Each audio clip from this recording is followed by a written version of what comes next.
আসসালামু আলাইকুম বন্ধুরা, আশা করি সবাই সুস্থ আছেন। বন্ধুরা, ইসরায়েলকে একটি চরম শিক্ষা দিল স্পেন। ইসরায়েলের সঙ্গে $325 মিলিয়ন ক্ষেপণাস্ত্র চুক্তি বাতিল করল স্পেন।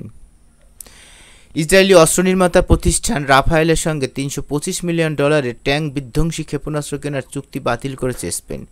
মঙ্গলবার 3 মে দেশটির প্রতিরক্ষা মন্ত্রণালয়ের বরাতে স্থানীয় সংবাদ মাধ্যম আরা এই তথ্য জানায়। 2023 সালের 7 অক্টোবর হামাস ইসরায়েল সংঘাত শুরুর মাত্র 4 দিন আগে এই চুক্তিটি স্বাক্ষরিত হয়েছিল। তবে সাম্প্রতিক ভূরাজনৈতিক পরিস্থিতি ও ইসরায়েলের গাজার সামরিক কর্মকাণ্ডের প্রতিক্রিয়ায় স্পেন তাদের অবস্থান পুনর্বিবেচনা করেছে। যদিও ইসরায়েলি কোম্পানি রাফায়েল জানিয়েছে তারা এখনও চুক্তি বাতিলের বিষয়ে আনুষ্ঠানিকভাবে কিছু জানে না। এর আগে 2024 সালের এপ্রিলও স্পেন ইসরায়েল থেকে $15 মিলিয়ন গুলি কেনার আরেকটি প্রতিরক্ষা চুক্তি বাতিল করে। স্প্যানিশ পররাষ্ট্রমন্ত্রী হোসে ম্যানুয়েল অ্যালভারেজ স্পষ্টভাবে জানিয়েছেন তারা ইসরায়েলের সঙ্গে সব ধরনের সহযোগিতামূলক চুক্তি স্থগিত করতে ইউরোপীয় ইউনিয়নের প্রতি আহ্বান জানাবেন। সেই সঙ্গে দখলকার শক্তির বিরুদ্ধে অস্ত্র নিষেধাজ্ঞা আরোপে অন্যান্য মিত্র দেশগুলোকেও আহ্বান জানাবেন। চলতি বছরের মে মাসেই স্পেন আনুষ্ঠানিকভাবে ফিলিস্তিনকে স্বাধীন রাষ্ট্র হিসাবে স্বীকৃতি দেয়।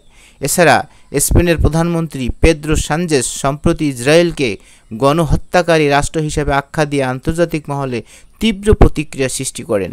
স্পেনের এসব পদক্ষেপে দেশটির পররাষ্ট্রনীতিতে একটি শক্ত বার্তা বহন করে, যা ইসরায়েল ফিলিস্তিনি সংকটে স্পেনের অবস্থান স্পষ্টভাবে তুলে ধরছে বলে মনে করছেন বিশ্লেষকরা।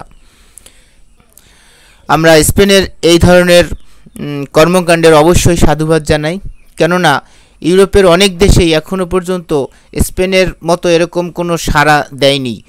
তারা ছোটোখাটো বিবৃতি কিংবা সামান্যতম একটু বিরোধিতা করেই ক্ষান্ত হয়েছেন, কিন্তু স্পেন শুধু বিরোধিতাই করেনি, কাজে কর্মে বড় ধরনের ইসরায়েলকে আঘাত করে এই প্রতিক্রিয়া ব্যক্ত করেছেন। ধন্যবাদ স্পেনকে।